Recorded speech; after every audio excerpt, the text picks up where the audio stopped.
Hi everyone, welcome to Inspire Classes. तो ये motion वाले चैप्टर का पार्ट नंबर 6 है।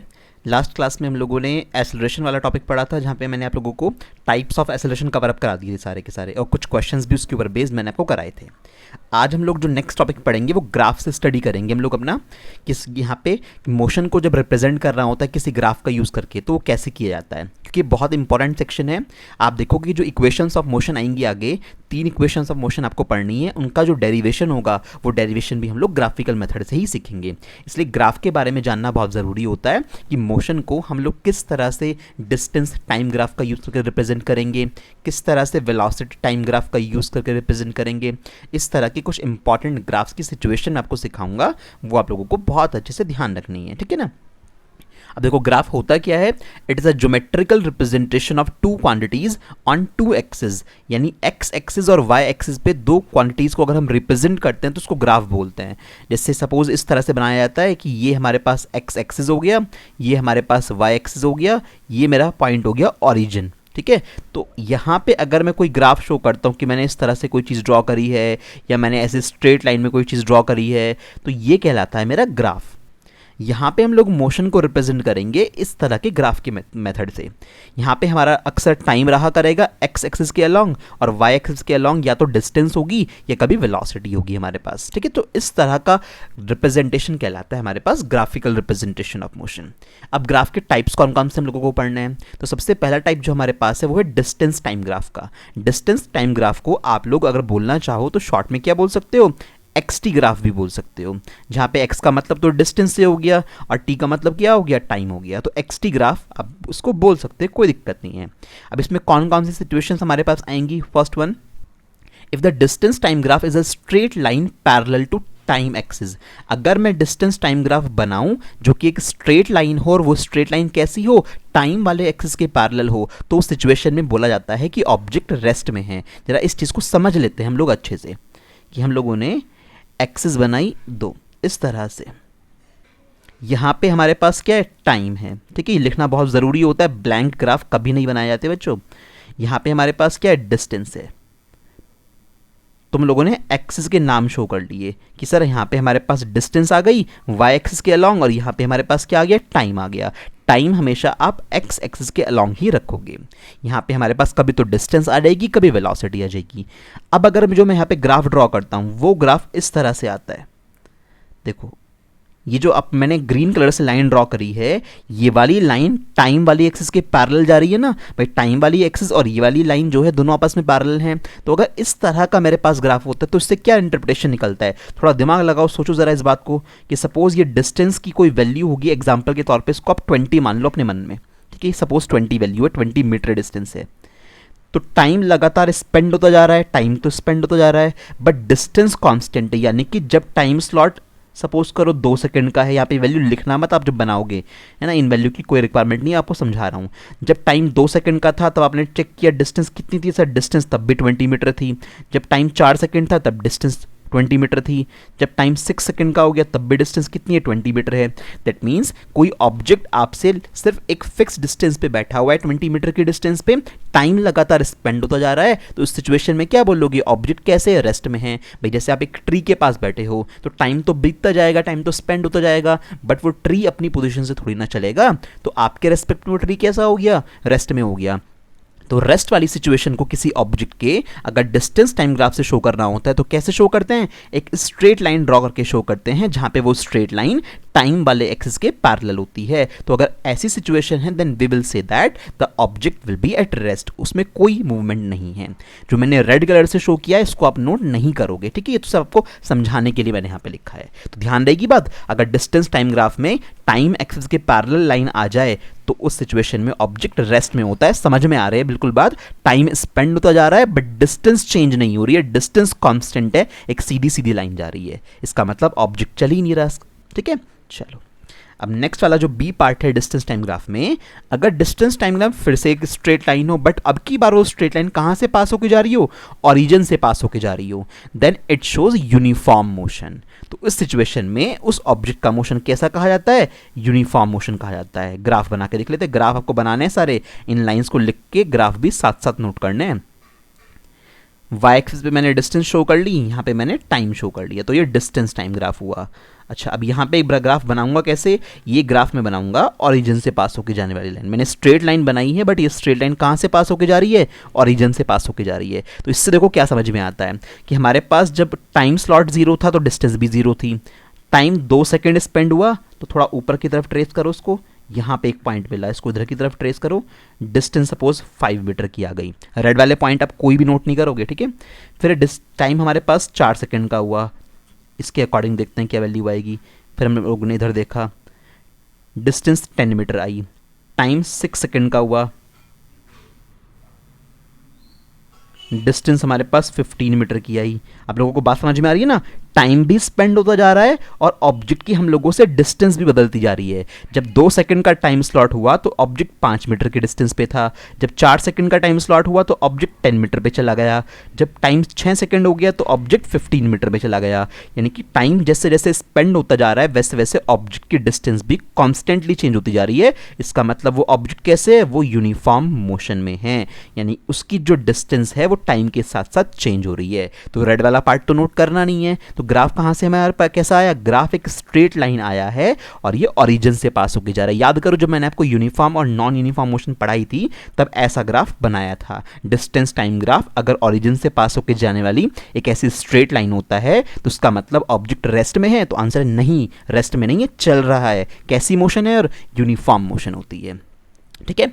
अगला सी सेक्शन क्या बन सकता है, अगर distance time graph non linear हो, नॉन लीनियर मतलब कर्व फॉर्मेट में हो, तो उस सिचुएशन में उसका मोशन कैसा कहा जाता है, नॉन यूनिफॉर्म मोशन कहा जाता है। ये भी आपको पढ़ाया था, देख लो बना के दिखा देते हैं इस तरह की ग्राफ को, कि अगर हमारे पास डिस्टेंस टाइम ग्राफ हम लोगों ने बनाया और वो डिस्टेंस टाइम ग्राफ कैसा आया, नॉन लीनियर आया, कुछ इस तरह से बना दिया मैंने, है ना, यूं करके ऐसे बना दिया, तो ये स्ट्रेट लाइन ग्राफ तो है नहीं। क्यों भाई, पहले आपके पास सोचो जरा कि यहाँ पे हमारे पास ओरिजिन हो गया, स्टार्टिंग में टाइम स्पेंड होता जा रहा है, डिस्टेंस नहीं बढ़ रही, फिर अचानक से एकदम से डिस्टेंस ज़्यादा होने लगी है, यानी ऑब्जेक्ट में क्या है, ऑब्जेक्ट में नॉन यूनिफॉर्म मोशन है। स्टार्टिंग में तो ऑब्जेक्ट चल ही नहीं रहा था और बाद में बहुत तेजी से उसने दौड़ना स्टार्ट किया, जिसकी वजह से डिस्टेंस एकदम से राइज होने लगी। आप ऐसा बना सकते हो। आप इसके अलावा आपको कहा था मैंने रेंडमली आप इसको इस तरह का कर्व बना सकते हो, कुछ भी मतलब आपके पास स्ट्रेट लाइन नहीं होना चाहिए वो ओरिजिन से पास होने वाली, क्योंकि अगर इस तरह का बन गया तो वो यूनिफॉर्म मोशन में आ जाएगा।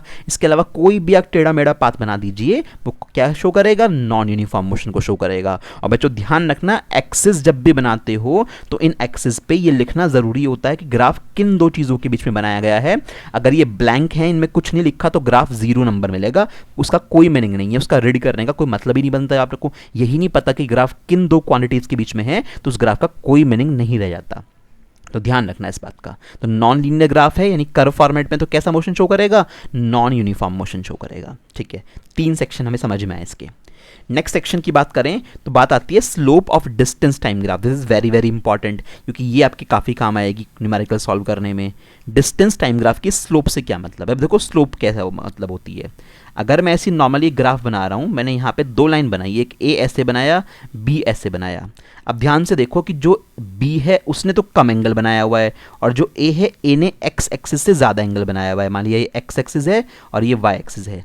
ध्यान से देखो, जो बी वाला ग्राफ है, बी का एंगल कम है, ए का एंगल ज़्यादा है। तो जिसका एंगल जितना ज़्यादा होता है एक्स एक्सिस से, उसकी स्लोप, उसकी जो ढलान है, स्लोप को क्या बोलते हैं, ढलान से झूला होता है ना कोई, अगर बहुत ज़्यादा ढलान है उस झूले पे कि सर इस तरह का झूला है तो ठीक है, कोई दिक्कत नहीं, ज़्यादा ढलान नहीं है। अगर ये झूला इस तरह का हो तो उस सिचुएशन में ढलान बहुत ज़्यादा हो जाएगी ना, इस पर चढ़ने में बहुत दिक्कत होगी।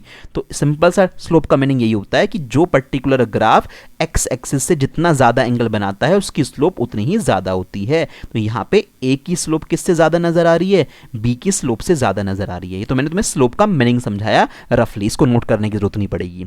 अब बात आते हैं कि जब डिस्टेंस टाइम ग्राफ आएगा तो उसकी स्लोप से हम लोगों को क्या समझ में आएगा। तो मैं डिस्टेंस टाइम ग्राफ बना के आपको समझाता हूँ कि क्या होने वाला है। यहाँ पे हमारे पास इस जगह पे डिस्टेंस आ जाएगी, यहाँ पे हमारे पास टाइम आ जाएगा, स्ट्रेट लाइन बना लेते हैं ओरिजिन से पास होके जाने वाली, ठीक है, यहाँ ओरिजिन हो गया। अब सोचना ज़रा, अब मुझे निकालनी है स्लोप। स्लोप का मतलब यहाँ से बनने वाला एंगल, इस एंगल को मैंने कुछ नाम दे दिया ऐसे, इसे बोलते हैं हम थीटा, ठीक है। ये सिंबल जो है ना इसे थीटा बोलते हैं, एंगल को शो करने के लिए यूज़ किया जाता है, तो मैंने ऐसे करके जीरो बना के बीच में से डैश खींच दिया, इसको थीटा बोलते हैं। तो हमारी इस ग्रीन कलर की लाइन ने एक्स एक्सिस से इतना एंगल बना रखा है, ठीक है। तो ये स्लोप कैलकुलेट कैसे की जाती है, तो यहाँ पे देखो किस तरह से लिखूंगा मैं, बहुत आसान तरीके से बताऊंगा, जितना आप लोगों को जानना ज़रूरी है वो समझ में आ जाएगा। तो slope of distance time graph अगर मुझे कैलकुलेट करनी है तो सर कैसे कैलकुलेट करें किसी भी ग्राफ की स्लोप इजीएस्ट पॉसिबल वे में। तो अगर आपको कोई भी ग्राफ दे रखा है, आपको उसकी स्लोप निकालनी है, तो उस सिचुएशन में क्या कीजिए कि जो वाई एक्सिस पे लिखा हुआ है उसको डिवाइड कर दीजिए एक्स एक्सिस पे जो लिखा हुआ है उससे। यानी यहाँ पे डिस्टेंस है, तो डिस्टेंस को किससे डिवाइड करूंगा, मैं टाइम से डिवाइड करूंगा। तो मैं क्या लिखूंगा यहाँ पे, डिस्टेंस अपॉन टाइम। बात समझ में आ रही है। तो अगर मैंने इसको इससे डिवाइड कर दिया तो मुझे स्लोप मिल जाएगी इस ग्राफ की। अब ये डिस्टेंस अपॉन टाइम क्या होता है, सोच के बताओ। डिस्टेंस अपॉन टाइम तो स्पीड का फॉर्मूला होता है ना। और अगर हम लोग डायरेक्शन कंसीडर ना करें तो इसी को मैं क्या बोल सकता हूं, वेलोसिटी भी बोल सकता हूं। भाई स्पीड वेलोसिटी के इक्वल हो सकता नहीं हो सकता है। अगर दो ऑब्जेक्ट के बीच में स्ट्रेट लाइन पाथ हो तो उस सिचुएशन में यही, और ऑब्जेक्ट यहां से यहां पे चल के जा रहा हो, तो उसका मतलब डिस्टेंस भी यही होगा, डिस्प्लेसमेंट भी यही होगा, तो इसलिए स्पीड और वेलोसिटी बराबर आएंगी। तो आपको क्या याद रखना है बहुत अच्छे से कि अगर डिस्टेंस टाइम ग्राफ का हम लोग स्लोप निकालें तो उससे हम लोगों को क्या क्या मिलता है, स्पीड या वेलोसिटी। तो ये बहुत इंपॉर्टेंट नोट है कि the slope of distance time graph, slope of xt graph लिख दो ना शॉर्ट में, slope of distance time graph gives us velocity, है ना, या स्पीड, क्योंकि ये दोनों क्वांटिटी सेम होंगी अगर स्ट्रेट लाइन पाथ है तो, और उसी सिचुएशन हमें अप्लाई करना पड़ेगा, ठीक है। तो जब भी डिस्टेंस टाइम ग्राफ हो और उस सिचुएशन में मुझे वेलोसिटी निकालनी पड़ जाए या स्पीड निकालनी पड़ जाए, मेरे एकदम दिमाग में आना चाहिए कि अगर अच्छा डिस्टेंस टाइम ग्राफ दे रखा है तो उसकी तो स्लोप निकाल लो, स्लोप निकालते ही हम लोगों के पास क्या मिल जाएगी, वेलोसिटी या स्पीड बन जाएगी। तो ये इंपॉर्टेंट लॉजिक है बड़ा, इसको ध्यान रखिएगा अच्छे से। चलो आगे चलते हैं। 4 सेक्शन हुए, अभी एक ही टाइप का ग्राफ पढ़ा रहा हूँ, डिस्टेंस टाइम ग्राफ, ठीक है। अब इसके ऊपर एक क्वेश्चन क्या बन सकता है आप लोगों के पास, वो देखो जरा, एक सिंपल सा basic question, which of the two cards A and B have higher velocity, ये दोनों में से कौन सी कार ज़्यादा फास्ट चल रही है, वो ऐसे पूछ सकता है। ग्राफ बना के देगा, ऑब्वियस सी बात है। आपको ग्राफ में हमेशा सबसे पहले यही पढ़ना होता है कि भैया ग्राफ किन दो चीज़ों के बीच में बनाया हुआ है, क्योंकि अगर ग्राफ में ये दो पैरामीटर ही नहीं पता तो पढ़ोगे कैसे ग्राफ को। तो ये डिस्टेंस टाइम ग्राफ लिख के उसने इस तरह से बना दिया, ऐसे बना के दे दिया, तो एक पूरा स्टैंडर्ड क्वेश्चन बन गया। अब ये ग्राफ दे दिया डिस्टेंस टाइम ग्राफ, ऐसे लाइन बना के दे दी, पूछ रहा है ये ए और बी दो कार को रिप्रेजेंट कर रहे हैं, दो कार के ग्राफ हैं, तो इनमें से किसकी वेलोसिटी हाइयर है। एकदम माइंड पे क्लिक करना चाहिए कि डिस्टेंस टाइम ग्राफ है, तो डिस्टेंस टाइम ग्राफ की स्लोप से हम लोगों को मिलती है वेलोसिटी। तो जब सॉल्यूशन किया जाएगा तो सॉल्यूशन में सबसे पहली बात तो ये लिखी जाएगी, since we know that, proper way में सॉल्यूशन करना आना चाहिए आप लोगों को, since we know that slope of xt graph, है ना, डिस्टेंस टाइम ग्राफ मतलब स्लोप ऑफ एक्सटी ग्राफ, क्या इससे क्या मिलता है हम लोगों को, इससे वेलोसिटी मिलती है, is equal to velocity. Okay, no problem. अब दोनों ग्राफ में से किसकी स्लोप ज़्यादा है जरा सोच के बताना। यहाँ पे ए वाले ग्राफ ने तो इतना एंगल बनाया है, बी वाले ग्राफ ने इतना एंगल बनाया है, साफ साफ नजर आ रहा है कि ए का ढलान कम है, बी का ढलान ज़्यादा है, यानी ए वाले ग्राफ की स्लोप कम है और बी वाले ग्राफ की स्लोप ज़्यादा है।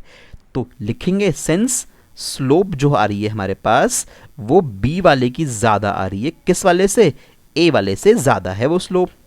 आपको ये अच्छे से समझ में आ चुका है कि स्लोप को ही वेलोसिटी बोलेंगे। अगर एक्सटी ग्राफ है, डिस्टेंस टाइम ग्राफ की स्लोप है, तो वही वेलोसिटी कहलाती है। तो इसका मतलब जिसकी स्लोप ज़्यादा वहाँ पे वेलोसिटी भी ज़्यादा। तो स्लोप आपने किसकी ढूंढी ज़्यादा, सर स्लोप बी वाले ग्राफ की ज़्यादा है, देयरफॉर तो वेलोसिटी भी किसकी ज़्यादा होगी, तो भैया वेलोसिटी भी बी वाली कार की ज़्यादा होगी, किसके कंपैरिजन में, ए वाले ग्राफ के कंपैरिजन में या ए वाली कार के कंपैरिजन में। समझ में आ गई ना बात, भाई जिसकी स्लोप ज़्यादा उसकी वेलोसिटी ज़्यादा। स्लोप से कैसे पता लगा, क्योंकि डिस्टेंस टाइम ग्राफ था, कोई और दूसरा ग्राफ होता तो इतनी आसानी से आप नहीं निकाल पाते। तो वेलोसिटी अगर तुमसे पूछिए तो तुम्हें डिस्टेंस टाइम ग्राफ ही दिया जाएगा। तो क्या लिख दोगे इतना करने, ऐसे सॉल्यूशन करने के बाद, hence car B is faster than car A, ठीक है, तो ऐसे पूछ सकते हैं। तो इस तरह का एप्लीकेशन आप लोगों को आना चाहिए। तो मैंने बीच में आप लोगों को एक तरह का एप्लीकेशन भी पूरा सॉल्व करा दिया कि हाँ ऐसे क्वेश्चन भी आप कैसे अटेम्प्ट कर सकते हो। ठीक है, चलो अब डिस्टेंस टाइम ग्राफ के बारे में बात खत्म हो गई। हम लोगों ने कई सारे पैरामीटर पढ़े कि अगर हमारे पास टाइम एक्सिस के पैरेलल होता है डिस्टेंस टाइम ग्राफ तो उसका मतलब ऑब्जेक्ट रेस्ट में है। ओरिजिन से पास होकर जनरली स्ट्रेट लाइन होता है तो यूनिफॉर्म मोशन है। अगर कोई कर्व जिगजैग पाथ होता है तो उसका मतलब वो नॉन यूनिफॉर्म मोशन है। इसके अलावा स्लोप आप लोगों को निकालना सिखा दी कि अगर डिस्टेंस टाइम ग्राफ है तो उसकी स्लोप से हमें स्पीड या वेलोसिटी मिलती है। अब बात आती है अगले ग्राफ पे हमारे पास वेलोसिटी टाइम ग्राफ। अब वेलोसिटी टाइम ग्राफ में वैसे ही पैरामीटर पढ़ेंगे, कुछ चीज़ें नहीं आएंगी, कुछ चीज़ें सेम आएंगी। इफ VT graph is पहला केस, इफ VT graph यानी velocity time graph is a straight line parallel to time axis, अगर VT ग्राफ टाइम एक्सिस के पैरेलल होता है तो क्या होगा। अब ऐसा नहीं होगा कि सर रेस्ट में होगा, हमेशा ऐसा नहीं है भैया। मैं अगेन बोल रहा हूँ, इस बात का ध्यान रख लेना कि ग्राफ किन क्वांटिटीज के बीच में है। डिस्टेंस टाइम ग्राफ जब होता है तब उस सिचुएशन में ऐसा होता है कि अगर हमारे पास पैरेलल लाइन है टाइम एक्सिस के तो रेस्ट में माना जाता है। बट वेलोसिटी टाइम ग्राफ के केस में अगर ऐसी लाइन है इस तरह से टाइम एक्सिस के पैरेलल लाइन है तो रेस्ट में थोड़ी ना होगा भाई। उस केस में क्यों, सोचो जरा, दिमाग लगाओ कि भाई मैं इसको समझाऊं। अगर जब टाइम हमारे पास 2 सेकंड का स्पेंड हुआ, वेलोसिटी यहाँ पे इस पॉइंट पे मान लो कितनी है 20 वेलोसिटी है। जब टाइम 0 सेकंड था तब भी वेलोसिटी कितनी थी 20 से चल रहा था ऑब्जेक्ट। जब टाइम 2 सेकंड का स्पेंड हुआ तब भी 20 से चल रहा है। जब टाइम 4 सेकंड का हो गया तब भी वो 20 से चल रहा है। भाई जाओगे तो इस लाइन पे ना, जब टाइम 6 सेकंड का हुआ है तब भी वो 20 पे है। जब टाइम 8 सेकंड का हुआ है तब भी वो कितने पे है 20 पे है। यानी हो क्या रहा है, टाइम लगातार स्पेंड होता जा रहा है बट उस ऑब्जेक्ट की वेलोसिटी चेंज नहीं हो रही है। ये तो समझ में आता है इससे, यानी कि वो ऑब्जेक्ट कांस्टेंट वेलोसिटी से चल रहा है, यानी उसमें कोई भी एक्सेलरेशन नहीं होगा। तो यही लिखा हुआ है कि ऑब्जेक्ट की वेलोसिटी कैसी है, कांस्टेंट है, या फिर कह सकते हो कि उसमें एक्सेलरेशन 0 है। आपको एक्सेलरेशन पढ़ा दिया ना, वेलोसिटी में टाइम के साथ जो चेंज होता है उसी को एक्सेलरेशन बोलते हैं। अब जब यहाँ पे तो टाइम तो स्पेंड होता जा रहा है बट वेलोसिटी कांस्टेंट है तो उस सिचुएशन में यहाँ पे ऑब्जेक्ट में कोई भी एक्सेलरेशन नहीं है, यानी ये 0 एक्सेलरेशन वाली सिचुएशन है। ऑब्जेक्ट रेस्ट में नहीं है, ऑब्जेक्ट चल रहा है बट कांस्टेंट वेलोसिटी से चल रहा है। ठीक है, तो वेलोसिटी टाइम ग्राफ में अगर ऐसी लाइन आती है तो उसका मतलब ऑब्जेक्ट कांस्टेंट वेलोसिटी से मूव कर रहा है without any acceleration. This is important one. इसके बाद अगर VT ग्राफ फिर से एक स्ट्रेट लाइन हो बट अब की बार उस स्ट्रेट लाइन कहां से पास होके जाए, ओरिजिन से पास होके जाए, तो उस सिचुएशन में then acceleration of the object would be uniform. तब एक्सेलरेशन 0 नहीं आएगा, कैसा आएगा, यूनिफॉर्म। भाई यहां तो 0 हो गया, एक्सेलरेशन है ही नहीं, बट यहां पे कैसा होगा, यूनिफॉर्म होगा अगर ग्राफ का पैटर्न में चेंज कर दूं तो। यानी अभी उसी वाले ग्राफ को, वेलोसिटी टाइम ग्राफ को मैं कैसे बनाऊंगा, यहां पे वेलोसिटी आ जाएगी हमारे पास, दूसरी साइड पे टाइम लिख दिया। अब इस ग्राफ को यहाँ से पास होके जाने वाला ऐसा स्ट्रेट लाइन बनाएंगे। अगर मैंने ऐसा ग्राफ बना दिया तो थोड़ा सोचिए ज़रा, टाइम हमारे पास क्या था, जब 0 था तो टाइम वेलोसिटी भी 0 है। टाइम 2 सेकंड स्पेंड हुआ, यहाँ से वेलोसिटी पढ़ लेते हैं, सपोज 5 वैल्यू की है। टाइम 4 सेकंड स्पेंड हुआ, रेड वाले मत बनाना कहीं पर भी, आपको समझाने के लिए बता रहा हूँ बस। ये सपोज 10 हुआ। टाइम स्पेंड हुआ 6 का, तो ये कितना हुआ, ये 15 हुआ। तो आप देखते जाओ जरा ध्यान से कि टाइम भी स्पेंड होता जा रहा है, टाइम तो रुकेगा ही नहीं, टाइम तो वैसी बात है कि स्पेंड होता ही जाता है लगातार। तो बट यहाँ टाइम के बढ़ने के साथ साथ वेलोसिटी भी इंक्रीज हो रही है। पहले 0 थी, फिर 5 हुई, फिर 10 हुई, फिर 15 हुई। दैट मीन्स हमारे पास ऑब्जेक्ट की वेलोसिटी में लगातार इंक्रीमेंट हो रहा है। यहाँ पे ऐसा नहीं था, यहाँ पे तो 20 वेलोसिटी थी और वही कांस्टेंट होके जा गई थी। तो इस वजह से ये कांस्टेंट वेलोसिटी वाला ग्राफ था जिसको हमने 0 एक्सेलरेशन कर्व बोला। इस केस में क्या है, वेलोसिटी भी इंक्रीज हो रही है, दैट मीन्स टाइम के साथ साथ वेलोसिटी में चेंज है और कांस्टेंट वैल्यू से चेंज है, 5 के बाद 10 फिर 15। तो इसका मतलब अगर वेलोसिटी टाइम ग्राफ एक ऐसी स्ट्रेट लाइन आता है जो ओरिजिन से पास होके जाती है तो उस केस में वो कैसा मोशन है, वो यूनिफॉर्मली एक्सेलरेटेड मोशन शो करता है। It shows uniformly accelerated motion. बच्चों एनसीईआरटी में कई सारे क्वेश्चन हैं इस चीज़ के ऊपर, तो बहुत इंपॉर्टेंट है। सारी बातें आपको बहुत अच्छे से याद होनी चाहिए कि किस तरह का ग्राफ किस तरह के मोशन शो करता है, और समझ लेना इसमें कितनी देर लगती है कि भाई टाइम स्पेंड हो रहा है, टाइम इंक्रीज हो रहा है, वेलोसिटी भी इंक्रीज हो रही है। अगर ऐसा ग्राफ है तो यहाँ पे क्या है, अगर टाइम इंक्रीज हो रहा है तो वेलोसिटी कांस्टेंट है क्योंकि स्ट्रेट लाइन आ गई जो टाइम एक्सिस के पैरेलल है। तो यहाँ पे वेलोसिटी कांस्टेंट मतलब एक्सेलरेशन 0, यहाँ वेलोसिटी में इंक्रीमेंट हो रहा है साथ साथ में, यानी एक्सेलरेशन यूनिफॉर्म हो गया। ठीक है, चलो ये सब ग्राफ वगैरह नोट करोगे, रेड कलर वाला डेटा आप नहीं नोट करोगे। नेक्स्ट सेक्शन, अगर हमारे पास नॉन लीनियर ग्राफ आ जाए यानी टेढ़ा मेढ़ा ग्राफ में बना दूं तो कैसा एक्सेलरेशन हो जाएगा, तो नॉन यूनिफॉर्म एक्सेलरेशन हो जाएगा। बना के देख लो, अगर हम लोग इसी ग्राफ को कुछ भी टेढ़ा मेढ़ा ग्राफ बना दें, यानी हमारे पास अगेन क्या है, वेलोसिटी टाइम ग्राफ की बात कर रहे हैं बच्चों हम लोग, तो वेलोसिटी टाइम ग्राफ को अगर मैं कुछ भी ऐसी रैंडमली टेढ़ा मेढ़ा ग्राफ बना दूं तो उस सिचुएशन में क्या होगा, मतलब मैंने कुछ ऐसा ग्राफ बना दिया, तो ये ऐसा ग्राफ स्ट्रेट लाइन मोशन तो है नहीं भाई, यूं जा रहा है जिगजैग होके, आप ऐसे बना लो, आप यूं बना लो, तो इसका मतलब क्या है, टाइम के साथ साथ वेलोसिटी में इंक्रीमेंट तो हो रहा है बट इक्वल अमाउंट में नहीं हो रहा, यानी वेलोसिटी कभी तो ज़्यादा इंक्रीज हो रही है, कभी कम इंक्रीज हो रही है, इसलिए ये ग्राफ ऐसा आया है। तो इसका मतलब कैसा है कि अगर वेलोसिटी टाइम ग्राफ इस तरह की टेढ़ी मेढ़ी लाइन होता है तो उस सिचुएशन में ऑब्जेक्ट में नॉन यूनिफॉर्म एक्सेलरेशन है। ठीक है, चलो अब इसके बाद पार्ट नंबर डी आ जाएगा, स्लोप के बारे में बात आती है। अगर वेलोसिटी टाइम ग्राफ की नेगेटिव स्लोप हमारे पास है, नेगेटिव स्लोप की पॉसिबिलिटी क्या होती है उसको समझ लीजिए। स्लोप नेगेटिव कैसे होगी वेलोसिटी टाइम ग्राफ में, तो टाइम बच्चों सारे इंपॉर्टेंट केस जितने भी है ना सब कवर करवा रहा हूँ आपके, ऐसे है। अब हमारे पास नेगेटिव स्लोप कैसे होगी, कुछ इस तरह से, ऐसे मैंने स्ट्रेट लाइन बनाई नीचे की तरफ झूले की तरह, है ना, इस तरह से, ऐसे इसको ठीक कर लेना। तो देखो यहाँ पे हो क्या रहा है, ध्यान से टाइम स्पेंड होता जा रहा है, सपोज टाइम हमारे पास हुआ 2 सेकंड का, और उस सिचुएशन में पढ़ो जरा वेलोसिटी होगी कुछ 20 वैल्यू की, टाइम स्पेंड हुआ 4 सेकंड का, वेलोसिटी पढ़ो ज़रा 10 हो गई, टाइम स्पेंड हुआ 6 सेकंड का, वेलोसिटी 5 हो गई। देख रहे हो ना, टाइम लगातार बढ़ता जा रहा है और वेलोसिटी घटती जा रही है, क्योंकि देखो ऊपर से नीचे आओगे तो झूले की तरफ चलते हुए आओगे ना, यानी टाइम के साथ साथ वेलोसिटी में डिक्रीमेंट हो रहा है।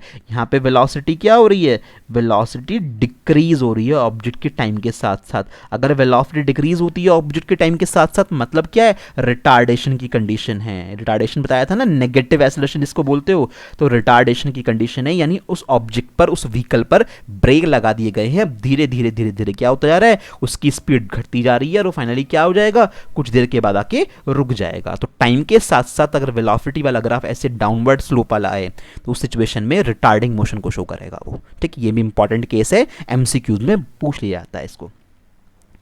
अब स्लोप की बात करते हैं। जैसे स्लोप आप लोगों ने पढ़ी थी किसमें, डिस्टेंस टाइम ग्राफ में, तो ऐसे ही वेलोसिटी टाइम ग्राफ में भी स्लोप के बारे में कॉन्सेप्ट आएगा। देख लेते हैं वो कैसे हम लोग समझ सकते हैं इस चीज़ को। तो हमारे पास यहाँ पे टाइम हुआ, यहाँ पे हमारे पास वेलोसिटी हुई। जो ग्राफ मैं आपको पढ़ा रहा हूँ उसके अलावा किसी और ग्राफ की रिक्वायरमेंट नहीं पड़ेगी, इन ग्राफ से आपका पूरा काम चल जाएगा। अब अगर हमारे पास इस तरह की लाइन मैंने बना दी है, ठीक है, ये एंगल कितना हो गया, थीटा हो गया। आपको बताया था ना, नाम क्या है इसका, थीटा। थीटा एंगल को शो करते हैं हम लोग।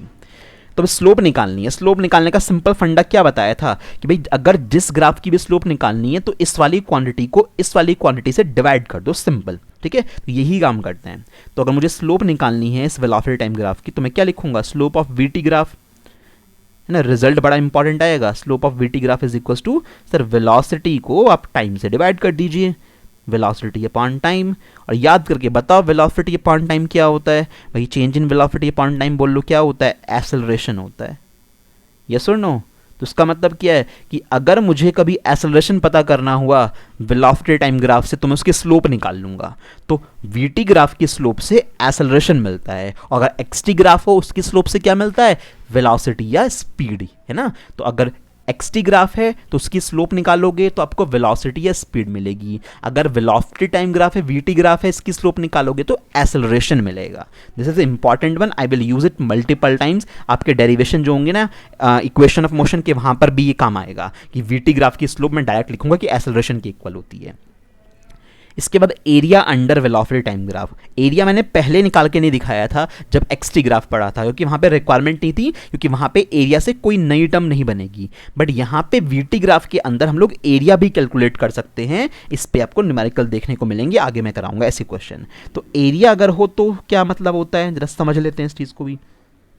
अगर मेरे पास मेरा वेलोसिटी टाइम ग्राफ है, इस एक्सिस पे मेरी वेलोसिटी है और यहाँ पे मेरे पास टाइम है, ये ओरिजिन है मेरे पास। सपोज करो रैंडमली मैं ऐसे बना लूँ कुछ यूं, है ना, मैंने ऐसे बनाया, तो उसका मतलब यहाँ पे क्या होगा, मुझे इस ग्राफ का एरिया निकालना है। सपोज कहानी यहाँ पे ख़त्म हो गई, ठीक है, इस पॉइंट पे ख़त्म हो गई, मुझे एरिया निकालना है। एरिया ये सारा का सारा आ जाएगा, पिंक वाली जो लाइन थी ना, ग्राफ तो वो था ना पिंक वाली लाइन, इसके नीचे कितना एरिया है जो मैंने रेड कलर से बनाया, अगर आप ये सारा एरिया निकाल लो तो ये एरिया क्या चीज़ रिप्रेजेंट करेगा। एरिया अगर हमारे पास निकालना होता है किसी भी ग्राफिकल सिचुएशन के अंदर तो कैसे कैलकुलेट करते हैं, जिन दो एक्सिस के बीच में वो एरिया बना हुआ है उन दोनों एक्सिस पे जो लिखा है उनके आपस में मल्टीप्लाई कर दो। भाई स्लोप निकालने के लिए क्या बताया जाए ट्रिक, कि इसको इससे डिवाइड कर लो, स्लोप निकल जाती है, सिंपल, बहुत इन डेप्थ हम मैथमेटिकल डेटा में नहीं जा रहे हैं। ऐसे अगर एरिया निकालना है, आप मुझे बताओ किसी का भी एरिया निकालने का फॉर्मूला हमेशा दो चीज़ों की मल्टीप्लाई हो रही होती है। ब्लैक ट्राइंगल का एरिया है half into base into height, constant को छोड़ दो तो बेस इंटू हाइट की मल्टीप्लाई हो रही है। इसके अलावा आपको स्क्वायर का एरिया निकालना है साइड इंटू साइड, आपको रेक्टेंगल का एरिया निकालना है लेंथ इंटू ब्रेथ, तो हमेशा दो चीज़ों की मल्टीप्लाई से एरिया बनता है। इसी तरह से अगर आपको कभी ग्राफ में एरिया निकालना हो तो जिन दो चीज़ों के बीच में ग्राफ बना हुआ है ना, उन दोनों चीज़ों के आपस में मल्टीप्लाई कर दो, आपको मिल जाएगा उसका एरिया। ये होती है ट्रिक।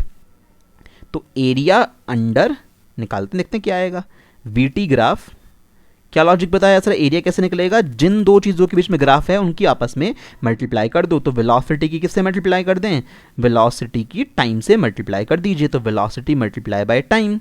अब सोचो ज़रा वेलोसिटी इनटू टाइम क्या होता है, याद करके बताओ। मेरे को याद आ रहा है डिस्प्लेसमेंट होता है। कहाँ से आया सर, हमें तो याद नहीं आया। फॉर्मूला तो याद होगा, velocity is equal to displacement upon time. क्यों भाई, velocity is equal to displacement upon time, तो टाइम को उठा के इधर ले जाओ तो वेलोसिटी इनटू टाइम क्या हो जाएगा, डिस्प्लेसमेंट के इक्वल आ गया नहीं आ गया। और डिस्टेंस और डिस्प्लेसमेंट एक ही चीज़ हो सकती हैं अगर स्ट्रेट लाइन रास्ता हो। अगर दो पॉइंट्स मेरे पास हैं ए और बी, इन दोनों के बीच में स्ट्रेट लाइन पाथ है तो यही डिस्टेंस होती है और यही डिस्प्लेसमेंट होता है। तो क्या कंक्लूजन निकला इस बात से हमारे पास, कि अगर वेलोसिटी टाइम ग्राफ हो और एरिया निकाल लो तुम उस ग्राफ के अंडर में जितना भी आ रहा है, तो आपको क्या मिल जाएगा, टोटल डिस्प्लेसमेंट ट्रेवल्ड या टोटल डिस्टेंस ट्रेवल्ड। क्योंकि यहाँ पे ग्राफ के केस में डिस्प्लेसमेंट और डिस्टेंस को सेम तरह से ट्रीट करेंगे। ठीक है, कोई इशू नहीं है, हम लोग यही मान के चलते हैं कि दोनों की वैल्यू यहाँ पे कैसी होंगी, बराबर होंगी, स्ट्रेट लाइन पाथ होने की वजह से। तो area under velocity time graph से क्या मिलेगा, डिस्टेंस निकालनी हो डिस्टेंस मिल जाएगी, डिस्प्लेसमेंट निकालना हो या डिस्प्लेसमेंट मिल जाएगा। स्लोप से क्या मिलेगा, एक्सेलरेशन मिलेगा। These things are very very important. आपके जो डेरिवेशंस होंगे उसमें यही दोनों कंक्लूजन्स यूज होने वाले हैं, तो इस बात का ख्याल रखिएगा बहुत अच्छे से। आपको टोटल जितने भी केसेस पॉसिबल थे डिस्टेंस टाइम ग्राफ के, वेलोसिटी टाइम ग्राफ के, मैंने आपको सारी सिचुएशन समझा दी।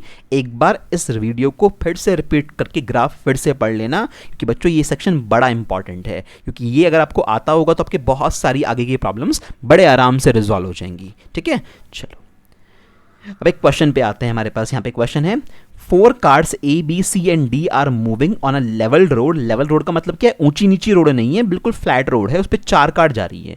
दियर distance versus time graph are shown in figure, choose the correct statement. Distance time graph इस डायग्राम में दे रखा है ABCD 4 कार के लिए, आपको करेक्ट ऑप्शन चूज करना है। एकदम माइंड में आना चाहिए, अच्छा डिस्टेंस टाइम ग्राफ की बात हो रही है तो डिस्टेंस टाइम ग्राफ की जो स्लोप होती है वो क्या देती है, स्पीड या वेलोसिटी देती है। तो इसको देख के एकदम से मेरे दिमाग में आएगा सबसे ज्यादा जो स्लोप है वो किसकी है, वो सबसे ज्यादा सी वाले की है। तो इसका मतलब सी वाली कार सबसे तेज चल रही है, उससे हल्का चल रही है डी वाली कार, उससे हल्का चल रही है ए वाली कार, सबसे हल्का कौन चल रही है, बी वाली कार, क्योंकि बी वाली कार का जो ग्राफ है उसकी स्लोप सबसे कम आई है। तो ऑप्शन ढूंढ लो, ऑप्शन नीचे से स्टार्ट कर लेते हैं इसे रैंडमली। डी ऑप्शन क्या है, car C is the slowest. नहीं भैया, कार सी स्लोएस्ट नहीं है, स्लोएस्ट कौन सी है, बी वाली है, सबसे कम इसी का एंगल बना हुआ है ना। डिस्टेंस टाइम ग्राफ की स्लोप स्पीड वेलोसिटी शो करती है, जिसकी स्लोप ज़्यादा उसकी वेलोसिटी ज़्यादा, जिसकी स्लोप कम उसकी वेलोसिटी कम। तो सबसे ज़्यादा स्लोप, सबसे कम स्लोप किसकी है, बी वाले की है, तो बी वाली कार सबसे स्लो हुई ना। ये सी वाली बोल रहे हैं तो ये ऑप्शन नहीं आएगा। इसको चेक करते हैं, car D is faster than car C. देखना जरा, कार डी कार सी से फास्टर है क्या, तो नहीं। सी सबसे ऊपर है तो सी सबसे फास्टर हुआ, तो सी और डी में अगर बात करें तो सी फास्टर है, ये उल्टा बोल रहे हैं, ये भी गलत हो गया। कार बी इज स्लोएस्ट, हाँ बी सबसे नीचे आ रहा है तो बी वाली कार सबसे स्लो हुई, क्योंकि बी वाली कार का ग्राफ सबसे छोटी स्लोप बना रहा है, और सबसे छोटी स्लोप बना रहा है इसलिए यहाँ पे वेलोसिटी भी सबसे कम होगी, क्योंकि ये डिस्टेंस टाइम ग्राफ है। ठीक है, तो इस तरह से अटेम्प्ट करना होता है। मैंने ऐसा क्वेश्चन कराया था आपको, 2 ग्राफ लेके आपको भी याद हो तो, ए और बी कार का, तो यहाँ पे 4-4 कार का आपसे पूछ लिया गया है, तो कोई इशू नहीं है, कॉन्सेप्ट्स पता है तो आराम से उसको अप्लाई कर लोगे। तो चीज़ों पे थोड़ा मेहनत करना सीखिए, आपसे सारी चीज़ें सॉल्व होनी शुरू हो जाएंगी। जो पढ़ाया जाता है उस पर फोकस करो and then practice a lot, everything would be easy. अगला क्वेश्चन ग्राफ पे based, velocity time graph shows the motion of a cyclist. किसी साइक्लिस्ट का वेलोसिटी टाइम ग्राफ दे रखा है, यहाँ पे वेलोसिटी एक्सिस पे जो है 5, 10, 15, 20 ये मीटर पर सेकंड में है, टाइम जो यहाँ पे है वो सेकंड में है। ओके, हमसे पूछा है एक्सेलरेशन निकाल लो, वेलोसिटी निकाल लो और distance covered by the cyclist in 15 second, 15 second में ये कितना चला वो निकालो।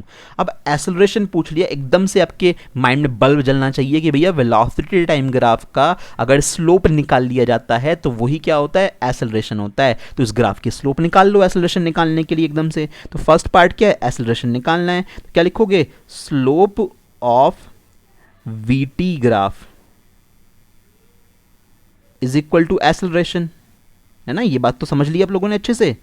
अब इसकी स्लोप सर कैसे निकालने, आपने कहा था स्लोप निकालने के लिए क्या करते हैं, इस वाले कंटेंट को इससे डिवाइड कर देते हैं। यहाँ पे डिवाइड करने की जरूरत नहीं है, देखो यहाँ पे तो स्लोप है ही नहीं, इसने कुछ एंगल बना रखा है। क्या स्लोप का क्या मतलब होता है, ढलान होता है कि ये कोई चीज़ है उसने एक्स एक्सिस से कितना एंगल बना रखा है, इसे स्लोप बोलते हैं। इसने ज़्यादा एंगल बना रखा है, स्लोप ज़्यादा हो गई। यहाँ पे तो क्या, यहाँ पे तो ये वाली लाइन इसके पैरेलल आ गई, तो ये वाली लाइन अगर इसके पैरेलल आ गई तो याद करो कि ये सिचुएशन आपको फर्स्ट ग्राफ में पढ़ाई थी, वीटी ग्राफ में, कि अगर वेलोसिटी टाइम ग्राफ के अंदर स्ट्रेट लाइन आ जाए टाइम एक्सिस के पैरेलल तो सिचुएशन में क्या होता है, कांस्टेंट स्पीड से चल रहा है ना वो ऑब्जेक्ट, यानी उसकी स्पीड चेंज नहीं हो रही, तो एक्सेलरेशन कितना आ जाएगा, एक्सेलरेशन 0 हो जाएगा। फर्स्ट केस जो आपको वीटी ग्राफ में पढ़ाया था वो यहाँ पे अप्लाई हो गया। सेकंड केस में पूछा है वेलोसिटी, तो वो कांस्टेंट वेलोसिटी कितनी वैल्यू की नजर आ रही है आपको, 20 वैल्यू की नजर आ रही है। तो भैया यहाँ पे जो वेलोसिटी है इस ऑब्जेक्ट की वो कितनी है, 20 मीटर पर सेकेंड, क्योंकि यहाँ पे इसने बोला है मीटर पर सेकेंड में। तीसरा केस निकाल लो, डिस्टेंस ट्रेवल निकालनी है, वेलोसिटी टाइम ग्राफ दे रखा है। सोचो जरा कैसे निकालते हैं डिस्टेंस वीटी ग्राफ से, तो आपको याद आना चाहिए कि आपको डिस्टेंस निकालनी है वीटी ग्राफ से, तो distance is equal to area under VT graph. अभी आपको पढ़ाया है ना, अगर आप वेलोसिटी टाइम ग्राफ के अंडर में एरिया निकाल लो तो वही डिस्टेंस होता है या वही डिस्प्लेसमेंट होता है। तो ये एरिया सारा कैलकुलेट कर लो, ये एरिया कैलकुलेट करने में कोई दिक्कत नहीं है। एक रेक्टेंगल फॉर्मेट बन रहा है, यहाँ से यहाँ तक ये साइड कितनी लेंथ की है, 15, भाई 15 है ना लास्ट में, तो ये 15 की हो गई, और ये वाली साइड कितनी लेंथ की हो गई, 20 की हो गई। तो हमारे पास सिंपल सी वैल्यू क्या हो गई, 20 की 15 से मल्टीप्लाई कर देना। भाई सोचो ना, इस डब्बे का आपको एरिया निकालना है, तो यहाँ से यहाँ तक 20 है, यहाँ से यहाँ तक 15 है, तो 15 इंटू 20 की मल्टीप्लाई कर दो, कितना हो जाएगा, 15 टू जाओ होता है 30 और 1 0 300 मीटर, 300 मीटर वो बंदा चला। तो इस तरह से जो आपने पढ़ा है ना उसको अप्लाई किया जाता है ग्राफिकल क्वेश्चंस में। ये सब क्वेश्चन 9th क्लास के लेवल के हैं, हायर लेवल के नहीं है, ध्यान रखना 9th क्लास के लेवल पे ही पूछे जाते हैं। तो ये एप्लीकेशन बेस्ड है कि आपने अगर ग्राफ सीख लिए तो आप ऐसे क्वेश्चन अटेम्प्ट कर पाओगे आराम से, ठीक है। अगला क्वेश्चन ग्राफ के ऊपर बेस्ड, ये बड़ा ब्यूटीफुल क्वेश्चन है, इसमें बहुत सारी बातें आपको सीखने को मिल जाएंगी। एक बड़ा सा क्वेश्चन है, देख लो, ये पूरा ग्राफ दे रखा है, यहाँ पे वेलोसिटी है किलोमीटर पर आवर में, यहाँ पे टाइम है आवर्स में। कुछ अजीब सा ग्राफ है, पहले तो ऑब्जेक्ट में एक्सेलरेटेड मोशन है, ग्राफ ऊपर की तरफ गया, फिर कांस्टेंट वेलोसिटी हो गई, फिर ये रिटार्डिंग मोशन हो गया। पढ़ाया था ना, ऐसे वाला ग्राफ होता है तो एक्सेलरेशन होता है, वीटी ग्राफ में अगर ऐसा होता है तो एक्सेलरेशन होता है यूनिफॉर्म, ऐसा होता है तो कांस्टेंट वेलोसिटी होती है, फिर नीचे गिरने वाला ग्राफ होता है तो रिटार्डेशन का होता है। तो ये इसके ऊपर बेस्ड क्वेश्चन है। पूछा है फर्स्ट पार्ट में, what type of motion is represented by OA, AB and BC।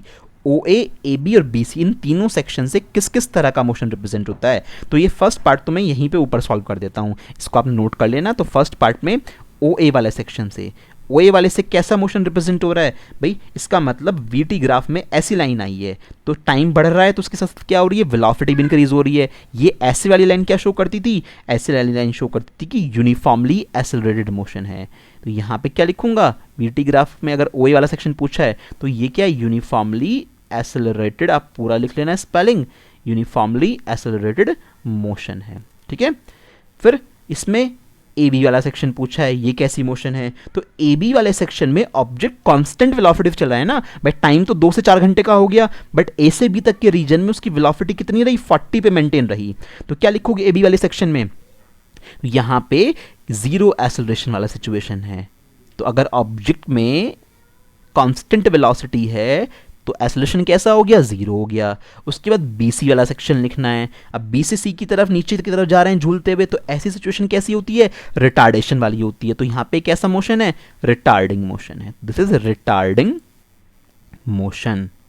तो ये तो हमसे फर्स्ट पार्ट में पूछा, फर्स्ट पार्ट के तीनों सेक्शन हम लोगों ने कर दिए कि किसमें कैसा कैसा मोशन आ रहा है। ये यूनिफॉर्मली एक्सेलरेटेड मोशन है, ये 0 एक्सेलरेशन कंडीशन है, कांस्टेंट वेलोसिटी वाली केस है, ये रिटार्डिंग मोशन है, ठीक है।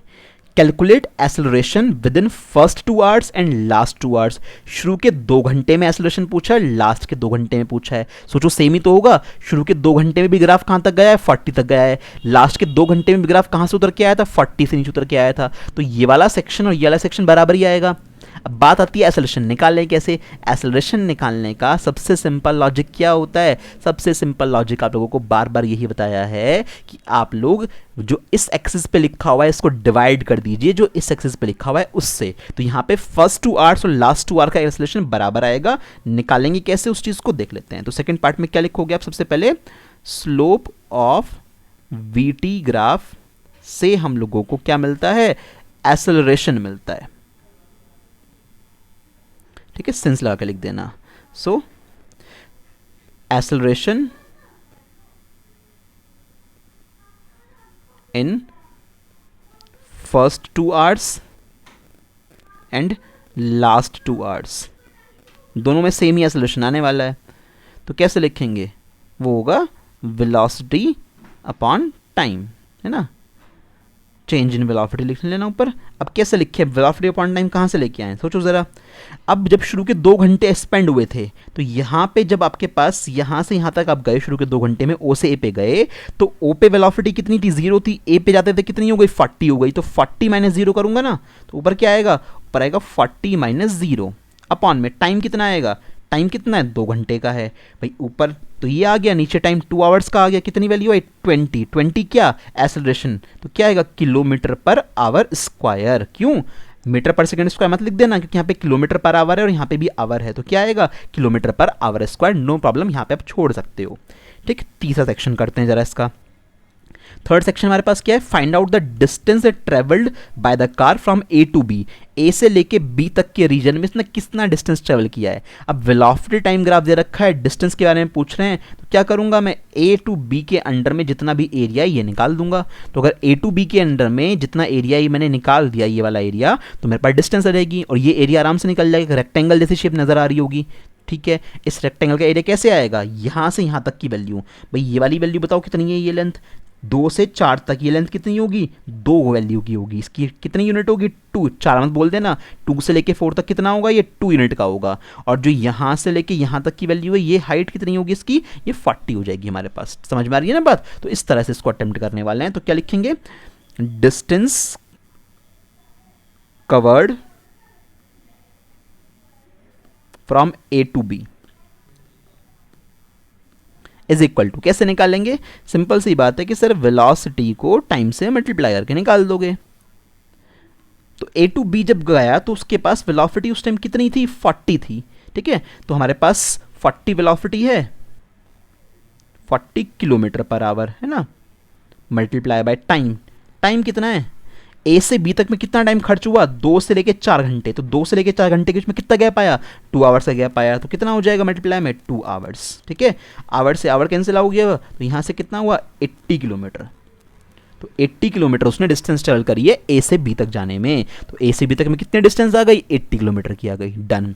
लास्ट पार्ट क्या है, calculate total distance travel by the car. तो पूरी जर्नी में पूछ रहा है। अगर पूरी जर्नी में पूछ रहा है तो सारा ही एरिया निकालना पड़ेगा। अब की बार ये वाला भी कंसिडर करना पड़ेगा एरिया और ये वाला भी कंसिडर करना पड़ेगा, पूरा सारा एरिया निकालना पड़ेगा हम लोगों को। तो ये सारा एरिया कैसे निकालेंगे, देखो ये ट्रेपेजियम बन जाएगा अगले केस में। तो फोर्थ केस में टोटल डिस्टेंस ट्रेवल करनी है। तो overall distance travelled, VT graph है, डिस्टेंस ट्रेवल निकालनी है, फिर से क्या निकालेंगे, एरिया निकालेंगे। तो क्या निकालेंगे, एरिया, जैसे पहले निकाला था एरिया अंडर वीटी ग्राफ। अब देखो ये एरिया कैसे बनेगा, मैं आपको बना के दिखा देता हूँ साइड में। इस तरह का सेटअप बन रहा है हमारे पास। ये एक ट्रेपेजियम होता है मैथमेटिक्स में। यहाँ पे 0 है और लास्ट वाली वैल्यू पढ़ लेते हैं ज़रा कितनी है, लास्ट में यहाँ पे 6 घंटे है और हाइट पे 40 है।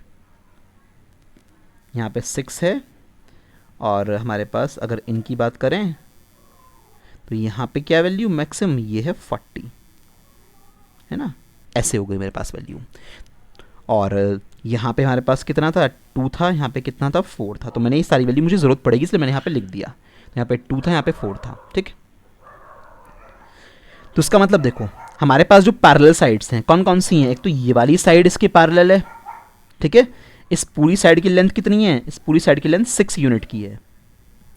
इस साइड की लेंथ कितनी है, इस साइड की लेंथ भैया 2 यूनिट की है, ठीक है। हाइट कितनी नज़र आ रही है, 40 नज़र आ रही है। तो एरिया अंडर वीटी ग्राफ का यहाँ पे क्या मतलब हो गया, तो एरिया अंडर वीटी ग्राफ का मतलब एरिया ऑफ ट्रेपेजियम, ये ट्रेपेजियम होता है, इस ट्रेपेजियम का नाम क्या था, ओ A B C, O A B C. और फॉर्मूला क्या होता है ट्रेपेजियम का, 1/2 इंटू, ये याद होना चाहिए यहाँ पे, sum of parallel sides into height, ठीक है। ये क्वेश्चन इसलिए इंपॉर्टेंट है क्योंकि बहुत सारी बातें आपको समझा के चला जाएगा। 1/2 into sum of parallel side, बताओ बच्चों पैरेलल साइड का सम कितना होगा, ये वाली साइड और ये वाली साइड पैरेलल है, तो 6 + 2, तो 6 + 2 मल्टीप्लाई नहीं है, प्लस करना होता है, इंटू हाइट, हाइट कितनी है 40 है, ये सारी वैल्यू मैंने रीड करी हैं। 2 से ये 20 टाइम्स कट गया, ठीक है, 6 और 2 8 होता है ऐड होके, इंटू 20, 8 2 कितना हो गया 160, 8 2 16, 160 किलोमीटर, मीटर मत लिखना, 160 किलोमीटर, क्योंकि सारी कहानी आपकी किलोमीटर पर आवर में चल रही है, इस वजह से डिस्टेंस कैसे आएगी, किलोमीटर में आ जाएगी। तो 160 किलोमीटर की ओवरऑल डिस्टेंस कवर हुई है यहाँ पे, ठीक है। तो ये हमारे पास सारे पार्ट थे, फर्स्ट पार्ट का आंसर मैंने यहाँ पे लिखा, सेकंड पार्ट हम लोगों ने यहाँ पे सॉल्व किया, थर्ड हमारे पास ये रहा, और फाइनली फोर्थ वाला पार्ट हमारे पास इस तरह से हुआ। This is an important and big question so that you can easily understood the concepts, ठीक है। Done. Now this is your homework. यहाँ पे आपसे टाइप्स पूछे हैं, what is the nature of distance time graph for uniform and non uniform motion of an object. अगर uniform motion है, non uniform motion है, तो डिस्टेंस टाइम ग्राफ का नेचर कैसा होता है वो आपको पढ़ाया था। एक बार ग्राफ लीनियर था, एक बार नॉन लीनियर था, तो उनके नाम लिख के ग्राफ बना देना। सेकंड में क्या पूछा है, what can you say about the motion of an object whose distance time graph is a straight line parallel to time axis. पढ़ाया था ना, अगर डिस्टेंस टाइम ग्राफ में टाइम एक्सिस के पैरेलल आए तो क्या होता है, ऑब्जेक्ट रेस्ट में होता है। तो आप सब देखोगे उस चीज़ को। What can you say about the motion of an object if its speed time graph is a straight line passing through the, अभी स्पीड टाइम ग्राफ दिया है, speed time graph velocity time graph की तरह ही treat कर लेना, कोई दिक्कत नहीं है। तो उस सिचुएशन में अगर टाइम एक्सिस के पैरेलल होता है तो आपको सिखाया था क्या होता है, इसका आंसर वहां से आ जाएगा। फिर क्या पूछा है, what is the quantity which is measured by the area occupied below the velocity time graph. अगर वीटी ग्राफ मेरे पास है तो उसका एरिया अगर निकालें तो कौन सी क्वांटिटी हम लोगों के पास मेजर होती है, ये तुम लोगों ने काफ़ी बार कर लिया। तो क्या निकालते हो, यू कैन राइट डिस्टेंस और डिस्प्लेसमेंट, है ना, बताया था आप लोगों को सारे ग्राफ में। वही बात है कि ग्राफ जो समझाए हैं उस ग्राफ के सारे केसेस आप लोगों ने बहुत अच्छे से समझे हैं, तो कोई दिक्कत नहीं है, ये एनसीईआरटी के सारे ही क्वेश्चन आप आराम से अटेम्प्ट कर लोगे, ठीक है। तो इसलिए ग्राफ वाला पोर्शन बहुत अच्छे से नोट कीजिएगा, उसको समझना। अगर कोई डाउट हो मुझसे पूछ लेना, एक बार वीडियो को फिर से रिपीट करके देखना, सो दैट आपको हर एक बात अच्छे से समझ में आ जाए। और अगेन, जब भी आप लोग पढ़ाई कर रहे हो उस टाइम पे आप लोग फ़ोन को किसी और दूसरे काम में यूज़ ना कीजिए, किसी तरह के मैसेजेस में यूज़ ना कीजिए। अगर बीच बीच में डिस्ट्रैक्शन होगा तो आपको कुछ भी चीज़ गेन नहीं हो पाएगी, आप अपना पूरा टाइम खराब कर दोगे, ठीक। तो ये बात आप लोगों को ध्यान देनी है कि हम चीज़ों को बहुत अच्छे से कवर अप करें। तो मैंने आपको अब ग्राफ के बारे में भी पूरा का पूरा समझा दिया जितना आपका 9th क्लास में था। इसके बाद हम लोग इक्वेशंस ऑफ मोशन पढ़ेंगे, सो दैट हम लोग उनको प्रूव कर पाएं। इक्वेशन ऑफ मोशन को प्रूव करने के लिए ग्राफिकल मेथड यूज होते हैं 9th क्लास में, इसलिए मुझे ग्राफ पहले पढ़ाने पड़े यहाँ पे। अब मैं आपको equation of motion next class में प्रूव करवाऊंगा, और जब वो प्रूव हो जाएंगी फिर उन इक्वेशन ऑफ मोशन के ऊपर बेस्ड जो एक्सेलरेशन के और अच्छे अच्छे क्वेश्चंस सिलेबस में हैं उनको हम लोग कवर कर रहेंगे, ठीक है ना। तो तब तक के लिए अपनी ये सारी की सारी क्लासेस जितनी हो गई हैं एक बार उनको शुरू से रिवाइज कर लेना कि मोशन वाला चैप्टर आपको स्टार्टिंग डे से रेस्ट और मोशन जहाँ से पढ़ाया था वहाँ से समझ में आ जाए, ठीक है। तो रिवीजन बहुत ज़रूरी है इस चीज़ का।